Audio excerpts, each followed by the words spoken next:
Hey friends, today's video is going to be a recommendation on bow rolls, and before I really get into that, I want to just preface this by saying I do think bows are overpowered, but that doesn't mean that the person using the bow isn't very highly skilled. If we were to run a bow only 1v1, chances are I would get ran into the ground. But the same could be said about grenade launchers, which I also agree are overpowered, but if somebody rage switches to them, chances are they might not take a game off of me. So with that being said, Iron Banner is available, so one of the bows to get this week is Point of the Stag. The other bow is the Nightfall bow. I'm not even going to try to pronounce that, from the GM Hypercurrent. So I want to go over the D2 Foundry rolls of what I recommend. As a blanket recommendation, I would say that you go Elastic String always and a Draw Time Masterwork. That's the necessary one. It brings the draw time down to 576, which is the fastest it can go. In the future, if bows are ever nerfed, I do recommend Polymer String, because that minuses the draw time and only gives a boost to accuracy, so there's no other negatives associated with this. But chances are, as long as you got Elastic String, another string will probably be usable if these ever get nerfed. The same cannot be said about the magazine, but if you get Fiberglass, accuracy might matter in the future, and if you get something that boosts stability, that also could matter in the future. All I know is that reload speed effectively improves your time to kill on a 2-arrow kill, so it's therefore the best. It also boosts handling, so if you're using like a hand cannon to clean up, this is also still the best. So let's start with the Vanguard bow. My recommended perk set is going to be Archer's Tempo, and then I would say Successful Warm-Up for the fastest multi-kill potential possible. But I did tag Incandescent here because it is pretty unique. If you use a Enhanced Scorch Incendiary Nade, you can blow up entire teams. It's very useful. Precision Instrument might not be bad as well. However, you can never say no to Opening Shot, and if you're using a swap build, Explosive Head also isn't terrible. If you're using something like Behemoth Titan to make a lot of crystals, Collective Action is also great.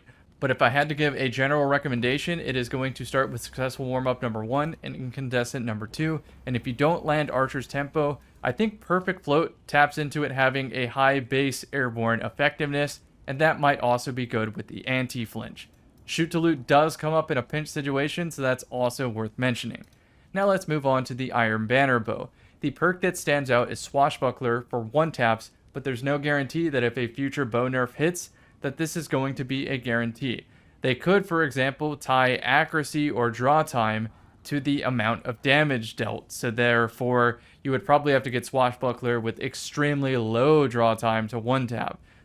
I wouldn't worry about that too much, just stick to the base recommendation I had about Polymer String, keeping that, and just hoping that you had another useful one in case it gets nerfed, because bows are really difficult to farm for. As far as other perks to say, Pugilist makes sense with Swashbuckler because you're always rebuilding your melee energy. Elemental Capacitor can give you a pseudo 100 handling on Arc. Shot Swap, although I did the testing for this, is not really worth it. I would never say no to Anti-Flinch with no distractions, but compared to Archer's Tempo, this is just the best. Now on the right hand column, again, Precision Instrument does maybe go against a future bow nerf, but Golden Tricorn, on the other hand, this might allow you to 1-tap in a world where bow's damage might be nerfed. So keep a Golden Tricorn, keep a Swashbuckler, and maybe keep a Precision Instrument or a Vorpal Weapon in case you want to swap to it for future supers. If you're already grinding for the Vanguard bow, you might as well also go for Strident Whistle, which does have a unique Adrenaline Junkie roll. Same thing as usual, always recommending 576. Well-rounded might also be worth it if you're looking for some sort of swap setup. But I do recommend Adrenaline Junkie because it is fun, and that is the gameplay featured in this video. It's going to be Adrenaline Junkie, but you also double your chances of getting a Archer's Tempo's Successful Warm-Up bow. However, this has less airborne effectiveness than the Vanguard bow, and you miss out on the Wild Card Origin trait. I should say that on Point of the Stag, you do have the option of Skulking Wolf, but I would say Wildcard is also good because it drops Telesto Bolts for a kill, which helps with dealing with revives. So now let's say you're watching this video and these bows are not available to farm right now. Then the next bow to go for would be the Biting Winds with Swashbuckler, which you can get from the Europa questline if you talk to the main vendor. You just follow a quest, kill a boss, grab the quest again, rinse, repeat. Good luck getting this though. This could be like a 1,000-hour grind, no exaggeration. The dungeon this season offers the Vengeful Whisper, which is a strand bow that offers hip fire grip, which is a really strong perk, especially on mouse and keyboard, because you always run freehand grip. It also features successful warm up, as well as for the first time offhand strike, which is pretty unique.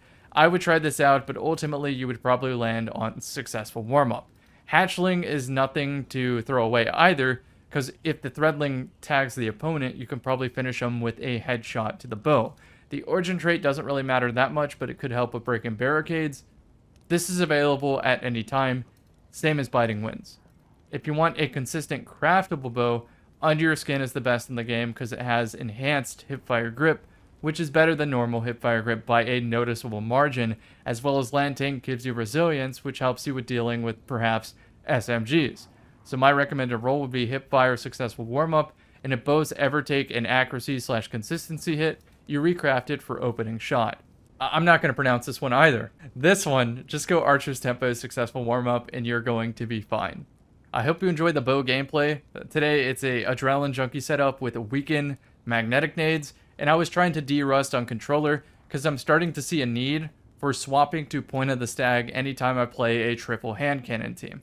I'm trying to commit to the Rat King strategy because I think that's my ultimate Destiny loadout and I'm probably never going to change from it. The only thing that's going to change is the special or primary weapon that I pair with it, as well as what my teammates bring to the table. Anyways, again, enjoy the gameplay. I hope you learned something new, and I will see you in the next one. Good luck with your drops.